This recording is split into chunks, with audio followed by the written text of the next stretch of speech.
I'm Rev Gary Ferner. I am the Associate Conference Minister for Search and Call for the New York Conference of the United Church of Christ.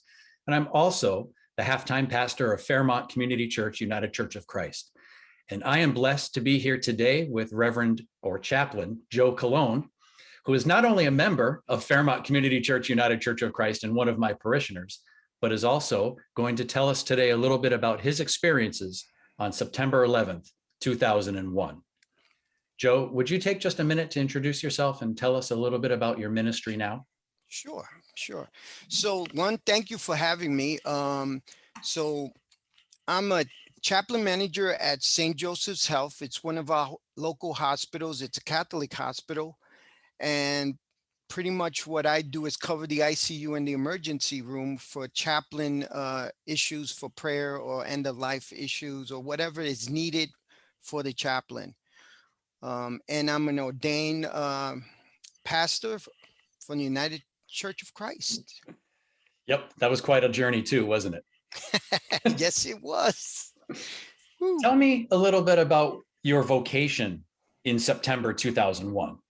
Okay. So my vocation in 2001, I was working during 9/11. I was actually I was a homicide detective in the county of the Bronx. And that day I was working in the Bronx. I was talking to the chief of the Bronx detectives. This is my old uniform. Thank God I still fit in it. But we were talking and he had in his office, he had a gorgeous view of the Manhattan skyline. So we're talking and for whatever reason, I get up and I look at the World Trade and I see this fire, this huge fireball.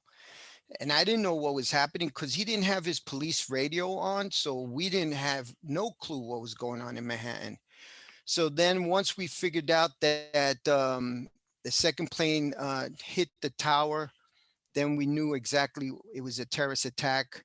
I think I knew early on it was a terrorist attack because those that don't know Manhattan, New York, the river, the Hudson, the West Side River is right there. The Hudson River is right there.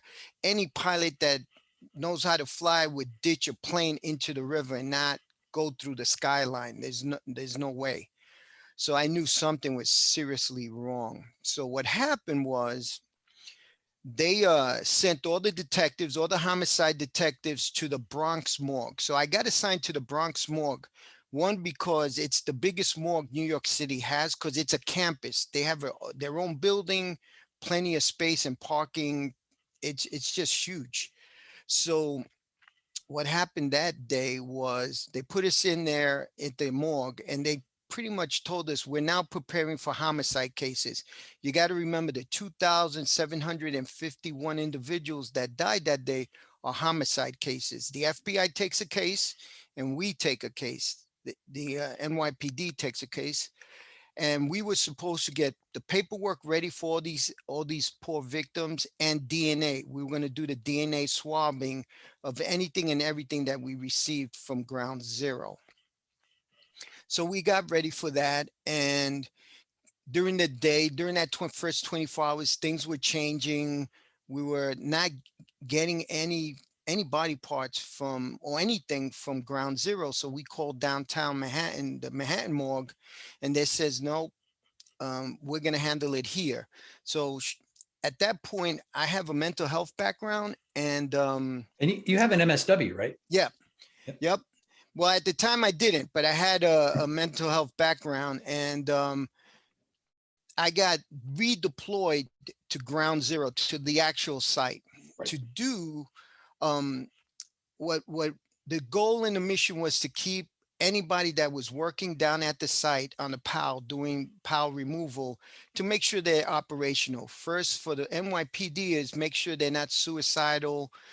They don't have or work exhaustion, heat exhaustion, because it was kind of hot those days. It was pretty hot, and make sure they hydrated. And if they needed to talk to anybody, we were there for them to talk with them. And I spent 18 months at ground zero doing that, just basically doing assessment on mental health. And honestly, praying for whoever wanted prayer, got prayer. So unfortunately, I had to deal with individuals that we had to send to a psychiatric emergency room because they were overwhelmed with grief, overwhelmed with survivor guilt because they lost a partner, they lost somebody at ground zero. So they were there to find their loved ones. And they were uniformed, they were NYPD people and fire people looking for their either significant other or family that they lost. So they were overwhelmed. So they needed to go to an emergency room to really get assessed and see what the next steps are to keep them healthy. And again, keep them operational. That was the key. And Wow. keep myself operational. Well, I was just gonna that now this is not on the list of questions that I gave you ahead of time, but how Mhm. did you stay healthy and fueled, and how did you keep your spirit above it all? Sure. So one of the key things that kept me going was prayer. I was praying every minute. One, because it was extremely dangerous down there. Because you got to remember, there's a fire, there's a collapsed building. You're walking on beams. You take a wrong step, you're gonna get stick with some object you don't want to get cut with, um, and or you fall into a hole. That's the last thing you want. So I was praying a lot and just keep hydrated. I think I seeked out chaplains. There were chaplains in the site. There was a religious every morning at the cross. There was a cross that was made out of the I beams. Actually, we would unite there in the morning and have prayer. There was a priest that would pray over us, and that's how we started the day with prayer. Wow, that's a And I pretty just kept powerful praying. that's a Yeah, powerful image. yeah. So and the other thing, my family was wonderful. My church family was wonderful. The other thing that I did that I knew I had to do was on the 18 months, I asked the chief of detectives, the boss of all bosses, if I could go back to homicide in the Bronx and every 2 weeks come back because they needed me to come back to ground zero, but I needed a break from ground zero because and people would ask me, well, why are you doing that? You're going from ground zero to homicide. That's still bad. That's trauma. That's people dying. I said, here's the difference. 9/11 ground zero, the site, the victims are human beings talking to you. They're hurting, Mhm. live and hurting. At a homicide scene, I'm trained to take the evidence and let the evidence lead me. The evidence is talking to me, not the body. It's the evidence. But at ground zero, it's overwhelming when you're dealing with colleagues, NYPD police officers that are so hurt and grieving that you need to take a break. You can't do it if you kept doing it straight 18 months. It'd be impossible. Wow. Now that we're approaching the 20th anniversary, after 20 years of perspective, Mhm. do you see God in different ways than you saw God when you were down there?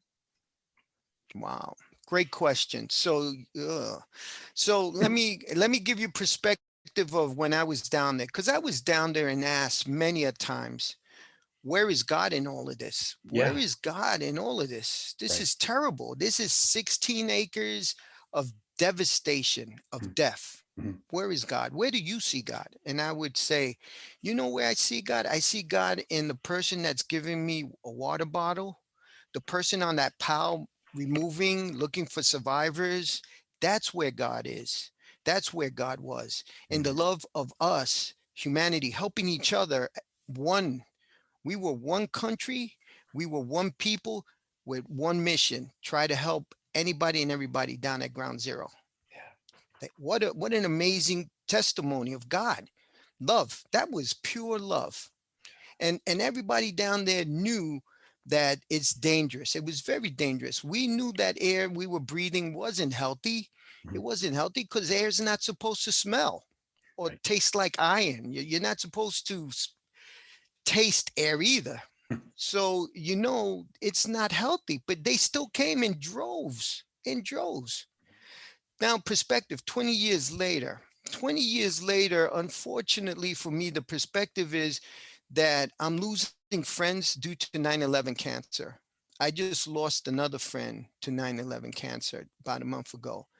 So the perspective is that those that served down there 20 years ago, unfortunately, some of us are sick, some of us are suffering.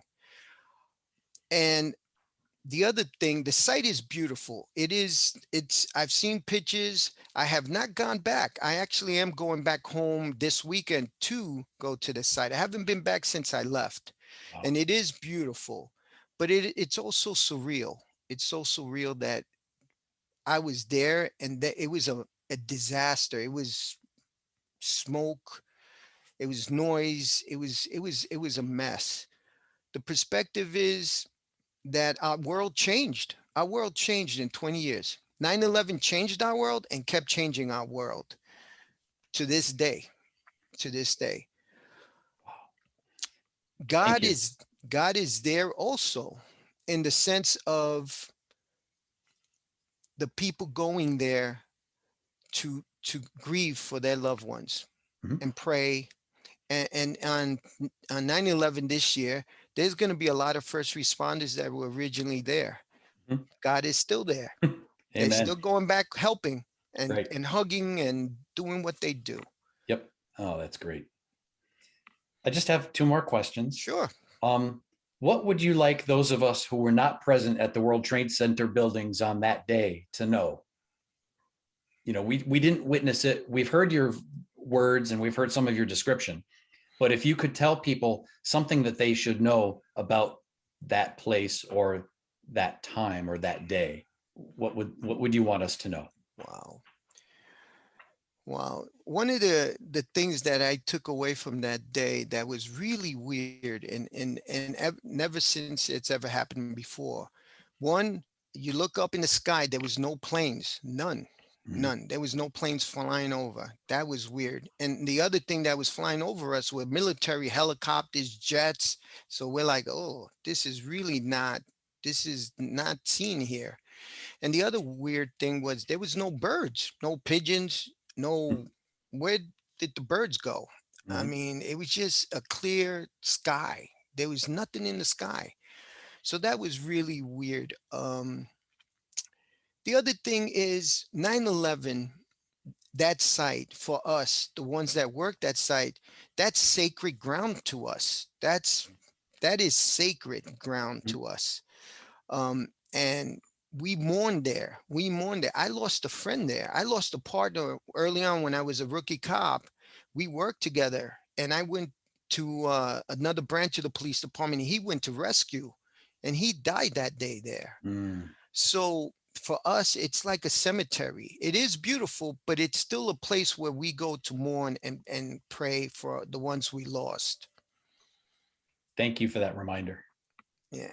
Um, and I'm just wondering if, as we all are thinking about Saturday and the remembrance and the memorial and services all over the country, what Hmm. advice would you give us as we gather to pray?